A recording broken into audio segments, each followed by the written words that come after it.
Okay,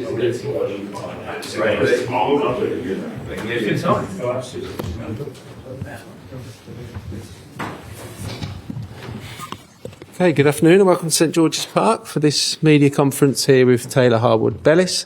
As ever, if we can keep it to a maximum of 3 questions per person for the first round, and we will come back to you if we have time. And then we'll do a little section at the end of Bargain until 10:30pm this evening as well. So once everyone's settled down, we'll start with Rob Dorset. Taylor, nice to see you. Many congratulations. I think Lee Carsley had always promised you, hadn't he, that if you were playing regularly and playing well in the top division, that this chance would come, and it has. What does his support and this moment mean for you? Yeah, it means a lot. Obviously, it's such a proud moment. It's something that I think highly of playing for my country. Even at the younger age groups, I really took pride in being called up for the 21s and all the way down to under 15. So to be obviously called up for the first team, I knew it would be obviously a tough ask, and with the quality that's in the squad. But as you said, he always said if you're playing well at the top level and doing the best you can, then yeah, there'll be a high likely chance to get called up. And he stuck to his word, so I'm really happy. It's been, I suppose, a tough baptism for you being back in the Premier League with Southampton. Did the team's results ever leave you worried that maybe England wouldn't come calling? Yeah, it always plays obviously in your mind. I take pride in it. It's a reflection of me, not just the whole team of where we are in the league. So yeah, but I think if you strip it down, and from what I've been told, that I've been performing well. So yeah, I think from what I've been told, it seems very deserved, and no, I'm so happy to be here. Thomas Tuchel, of course, is the new England manager. He isn't here. He's not taken over till the 1st of January, but you can bet he's going to be watching the games at the very least from home somewhere. How does that affect and motivate you, knowing that it feels a bit like a new era, the start of something new for England? I think it'll be a big motivation for all the lads, knowing that there's a new manager coming in and obviously wanting to keep your spot. Obviously, I'm here now for this camp. It's going to be a tough ask to stay in this role and to stay in the senior squad. So I think that's something that especially the young lads will be pushing towards, trying to keep your spot. It's going to be difficult because the quality and the experience in some of the lads that aren't here is massive. So yeah, it'd be difficult, but it'd be something that I've got to focus on week in, week out at Southampton, and if I get minutes here. Alex. Hi Taylor. Lee Carsley's brought through a lot of your under-21 teammates. Did you see them coming through and think the chances of you getting a call up were going to be increased? Yeah, I think it was always there with Gareth as well. I think there was always young lads coming in, and obviously you've seen with the boys that went up with Lee now. So there was always a pathway there. I thought you just got to play well at the top level, and I've done that now. So got to keep pushing. I think even with the pull-outs, there's still 8 of you who played in that under-21 team who won the Euros last summer. Has that made it feel more familiar and helped you to settle in these first couple of days? Yeah, definitely. No, obviously, I know the boys on a good level. The lads that have obviously played in the Euros, spent a lot of time with them. So yeah, it did make it a little bit easier knowing them so personally. But no, everyone's been really welcoming, and once you get on the pitch, it's all fine. You touched on it there, but with Lee calling up a lot of the under-21s and the new manager coming in, does it feel like a new generation that you're part of it? Yeah. It's just about now for me staying part of it. That's my sole focus now on the English side. Is just staying, keep doing what I'm doing, if not more, and keep trying to be part of it. That's my job now. Taylor, was it a hard decision to leave the champions in the end when that move came? It was obviously I've got to play football matches, and to play football matches is big for me in my career, being so young. So when obviously I went on loan to Southampton, there was a obligation on promotion, and we done that. So yeah, at the end of the day, it wasn't my choice at the end of the year. But obviously I was buzzing that it happened. I wanted it in there, and yeah, I'm so happy to be at Southampton now. And in the time that you were at Manchester City, can you tell us a little bit about the influence of people like John Stones and Kyle Walker, who's obviously in this squad? Yeah, they're big influences. They're big characters and both leaders. So yeah, they always help. They're always there to help on and off the pitch. And yeah, they're good guys to be around. And Vincent Kompany as well, who's obviously played a big part in your development. Yeah, a massive part. He's had the best part of a year and a half under under him. So yeah, he's helped me massively, helped me personally to grow as a player and a human as well. So yeah, big thanks to him. Thank you, Matt, and then Faye. Faye will just come out first. How brave, but also how essential was it that you made that choice to go to Southampton rather than just like resting on your laurels and staying where you were? A big step to leave a club like that. Yeah, I think that's in my nature. I'm never going to be one to wanting to sit on the bench. That's not who I am. You grow up as a kid wanting to play football, and there was nothing that I would want to do more than just kick a ball around and actually play on the football pitch. So yeah, to go there and to be under the manager I am now and to be with the boys at Southampton, it's brilliant. And can you just sum up that feeling with the under-21s, the success that you achieve, which is generational as far as England are concerned, such a huge thing to win.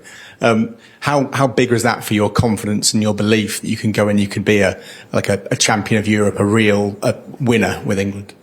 Yeah, it was obviously tough at the time to get through and to get it over the line at a tournament. But looking back, it's a massive achievement, something that I'm really proud of. All the boys that were there, it was we done it together as a team, and just to celebrate after was you just knew it was big. And then coming back, and it was everywhere really that everyone was saying well done. You could just feel how big it was to the country, even though it was obviously under 21 level. You could feel how big it was, and something I look back really fondly of. Just one final one. How much does it feel around at St George's Park and around England now that this is a winning environment, that this is a place where winning happens? Yeah, I think it has to be. It has to be something that we demand with the quality and the experience that we have, especially in the younger ages and obviously through to the seniors. I think it's not. I don't think there's any game that we go into and not firmly believe that we can win it. So yeah, I think that's demanded all the way down through the age groups and especially with the senior team. Hi Taylor, congratulations on your call-up. We always love to hear the story of how you found out, who you first told, family members as well as teammates. Yeah, so Lee obviously rang me in the morning and just said, yeah, you'll be with us, you'll be with the seniors, and I obviously didn't quite believe it at first. It was a pleasant surprise. Obviously my partner was next to me, so obviously she knew, and then I phoned my dad, who was very proud. He loves England and loves the fact that I play for England even when it was the younger age groups. So he was so happy, and obviously told my mum, my family were just they were ecstatic.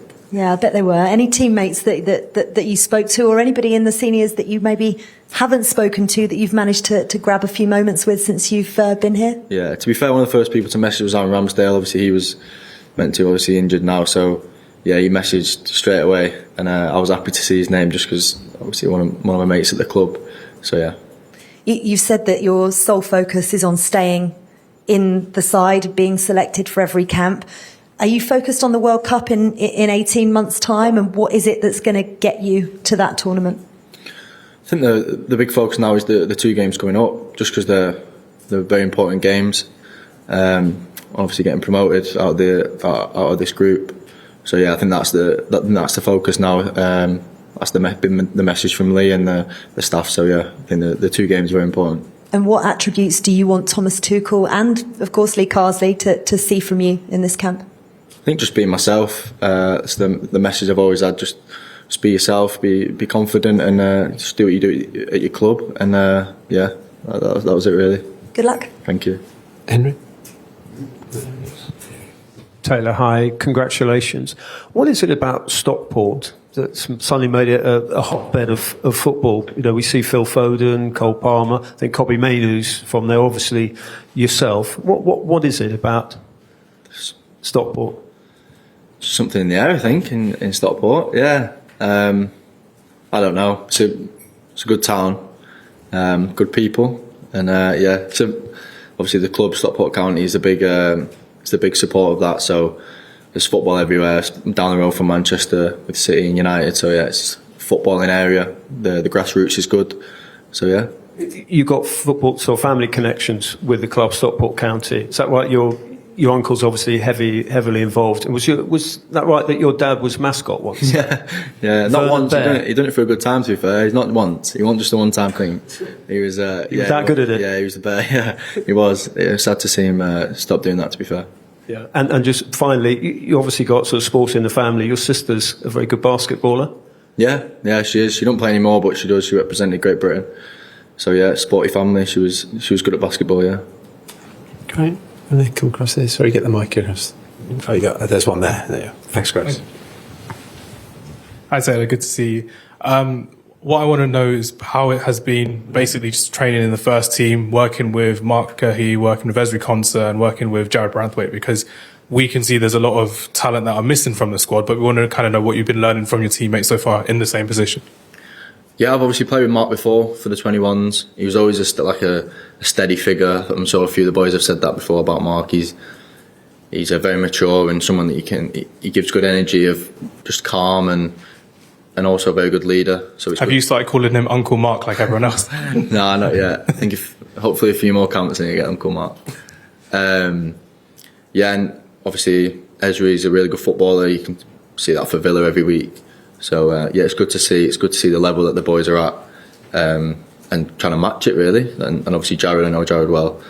Obviously he's been really good for Everton. So yeah, it's just about matching that level and showing that I can play at their level. And yeah, just keep improving. And then going on to the attackers as well, has there been any attackers that have been surprising you in training with the technical ability, the pace and the power that they've got compared to what you're facing in the Premier League as well? I won't say it was a surprise, no, because the boys are here for a reason. They're all top players, so I wouldn't say it was a surprise. Everyone's good in their own way. I'd say obviously not one bad footballer out there. The level in training is top. It's difficult to compete with, but something that I'm enjoying and thriving on. So yeah, I wouldn't say it was a surprise to anyone. And final one from me. You had Russell Martin, who was praising you on the weekend for getting into the England squad as well, which is fantastic. How has it been developing under him at Southampton? Yeah, really good, really good. He gives good detail and just wants to help the players, especially centre halves as he used to play. We used to play there, so yeah, he gives us a lot of info and helps us personally. And obviously he's a really good guy as well, so that helps. Brilliant, thanks. Okay, anyone else in the live section before we go back to Rob? I think you had a couple more. Time for Rob for a few more. Yeah. And then Matt, you got Taylor, I want to add, you're quite a rare thing. You're an England captain that's lifted a major international trophy. Obviously, that was just under 18 months ago when you did it with the 21s, but you've had a taste of it now. And you mentioned that 8 players in this squad have come from the 21s as well. Do you think that hoodoo can be lifted? Do you have confidence in that now that you're part of the new breed and the new generation that's coming through to the senior team? Yeah, I think that obviously a lot of exciting young players coming through. So yeah, we'll obviously need a lot of help from the senior players and the experience of playing at obviously the senior squad and senior games. So they'll help us. But obviously we've got a lot of energy, and obviously the experience of the 21s was incredible. It's obviously something that we can try and help with and stuff like that. But no, I think the senior players will be helping us more than we'll be helping them. Okay. And Matt, do you want to finish this section? There was a bit of talk a few years ago about the lack of depth in the centre-back positions for England. Now things seem to have really turned around with that. We have so many options and such competition. How strong would you suggest the England centre-back pool is now with John and Ezri and Mark, etc., and all of these young players coming through? And how much of a challenge is that for you to cement yourself in that top 4 or 5 to be in contention for major tournaments?